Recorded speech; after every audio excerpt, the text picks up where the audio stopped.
Hello and welcome to Simply Solo Playthroughs. We're here with our top five. Our top five. Top five? No, five. Just five. For the month of March. And any guesses as to what's number one? Put a comment down below if you have a particular favorite. And make sure you like and subscribe. And let's take a look at number five.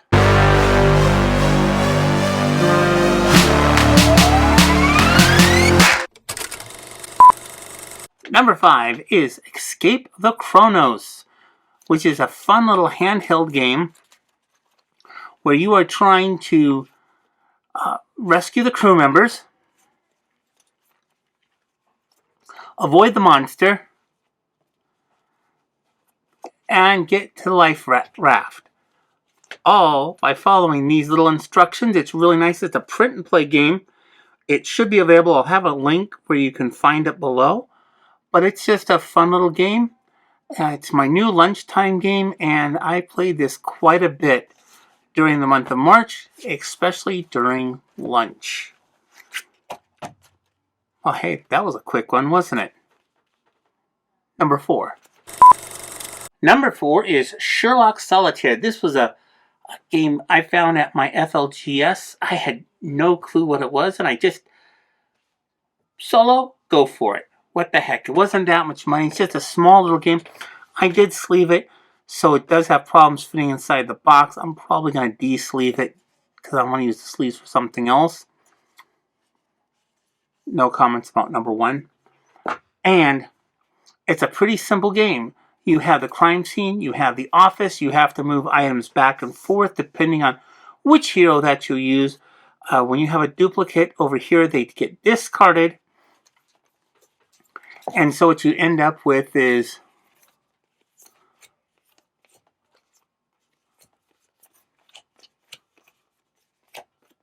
there we go. So you have to have numbers 1, 2, 3, 4, and then but these threats cannot be repeated. So you have to make sure that you go on ahead and you're able to take your 4 cards and do something with them. The basic goal is to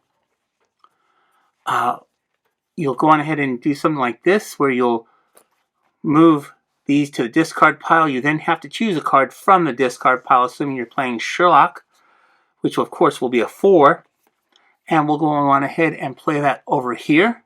We'll discard, we'll put the 3 into here. We again have duplicates. We'll have to move one of our investigation cards over, and we'll just move a 4 over. So you can end up with lots of combinations, lots of things going on. The nicest thing about this game is when you get down to the end and you have all these cards in here and you pull your last 4 cards out, 1, 2, 3, 4, because these are now all discards, and you manage to let's go ahead and add 2 over here. So you go on ahead and you put a 3 here. No, you won't. You'll put the D here, the C here. You'll discard these 2 3s, which is okay because you'll have to move 1 over. We'll move another 4. We'll move the 3 over. And then you reshuffle. But the nice thing about it is when you reshuffle, you take all these threats out and start again. Now, the disadvantage to this game is there are limited options. I believe there's 8 options total. 2 cards, nope, there's 4. And then you have difficulty levels. So I'm really hoping they're going to come out with a couple extra scenarios to play, as there are only 2 at this time. Valley of Fear and The Final Problem. For the biggest challenge, Sherlock with The Final Problem. Easiest, Sherlock with the Valley of Fear.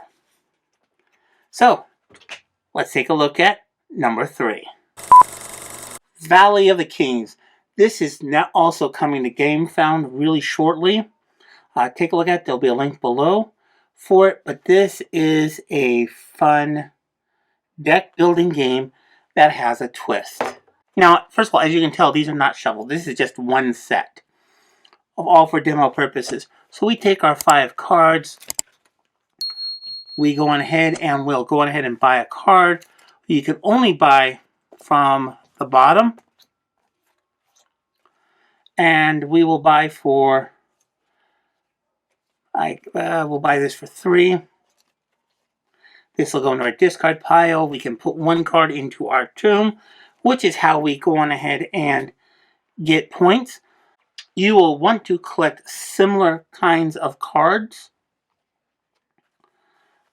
There are different kinds of cards. Oh.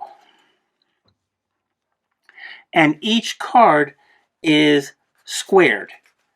So if you have one type of 3 different cards, you get 3 points.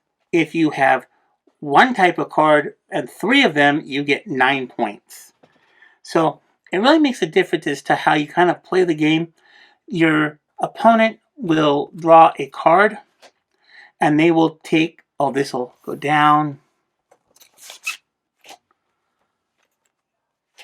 And they will go on ahead and, based on this, they will go on ahead and get a card into their tomb. And they tomb a card every single turn. And the only points that count are the ones that are in the tomb.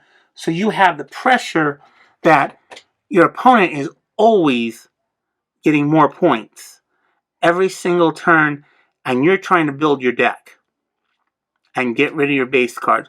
This game really showed me the importance of getting rid of basic cards. But Valley of the Kings will be coming, like I said, to GameFound really soon. I think it's GameFound. There'll be a link down in the bottom. And let's take a look at number 2.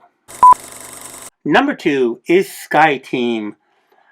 Now this does not have an official support, but there is a user-made variant, which was kind of funny because when I was looking at, okay, how do we play this solo?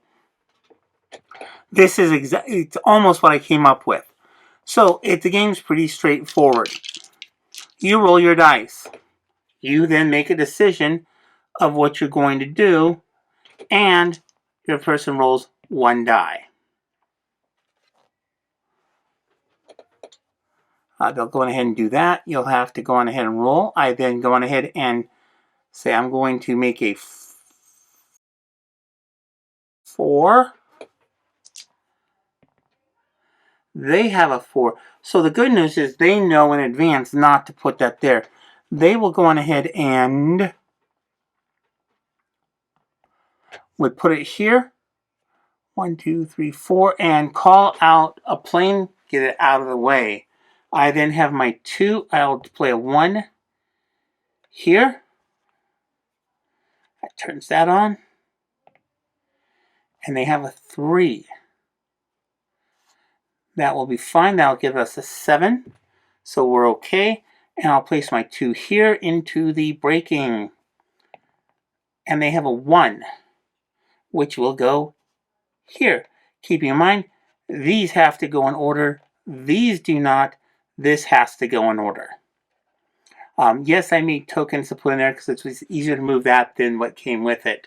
So, this is, like I said, I love this game. This is so much fun. I play it probably just as much with another person, with Honey Bunny, as I play it solo. Let's take a look at number 1. Got any guesses for this one? Number 1? Coming up number 1 is Marvel Champions. I have had so much fun playing. I am not a big comic book kind of fan. I really am not a fan of the Marvel Cinematic Universe. I've just seen a couple of the movies, but let me just say, I love this game. This is so much fun. The game is fairly simple. It's more of a deck construction, because what you'll end up with is you end up with a base set of cards, which is 15 cards. So you end up with 15 cards.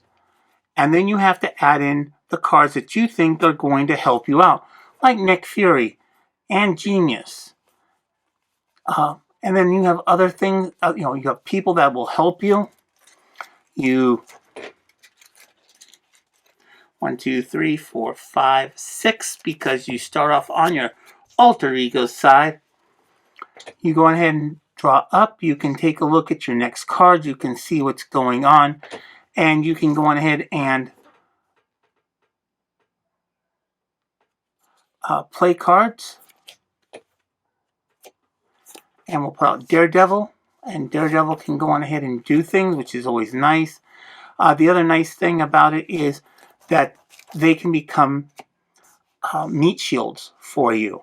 I can go on ahead and I have an action that I can look at, and I can look at the top card to see what's coming up. I can then also flip over, become Spider-Woman, and assuming I played these cards after I switched over, I would be able to, if I had played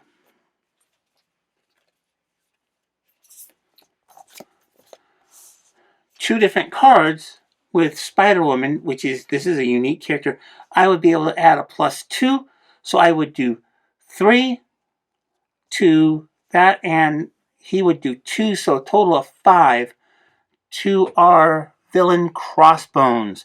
There will be a Spider-Woman versus Crossbones coming up later this week, and I hope you like this. Please make sure you like and subscribe. Come back later, and I hope that you have a fantastic day. Please like and subscribe.